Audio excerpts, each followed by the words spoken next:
Hey there, savvy savers. Welcome back to our channel, where we break down the latest in smart money management.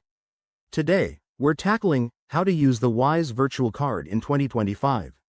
If you're all about seamless international transactions without those pesky hidden fees, you're in the right place.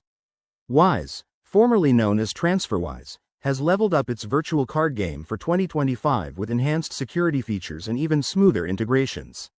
Let's dive right in. First off, what's a Wise virtual card? It's a digital debit card linked to your Wise account, perfect for online shopping, subscriptions, or splitting bills abroad. The 2025 updates include biometric login for extra protection and real-time currency conversion alerts, super handy. Step 1. Sign up or log into your Wise account.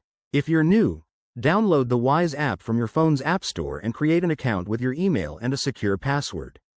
Don't forget to verify your identity. It's quick and ensures your account stays safe. Next, head to the Cards section in the app. Request a virtual card if you don't have one. It's free for the first one. Once issued, you'll get a card number, expiration date, and CVV right in the app. Now, for the fun part, adding funds. Top up your card from your linked bank account or Wise balance. Wise uses the mid-market exchange rate, so you avoid those bank markups. For 2025, they've added auto top-up options based on your spending patterns. Using it is a breeze. Enter your virtual card details at checkout for online purchases. Whether you're shopping on Amazon or paying for a streaming service, it works globally. Pro tip: always check for two-factor authentication to keep things secure, especially with the new AI-powered fraud detection in 2025. Finally, manage your card easily in the app, freeze it if needed, view transactions, or set spending limits.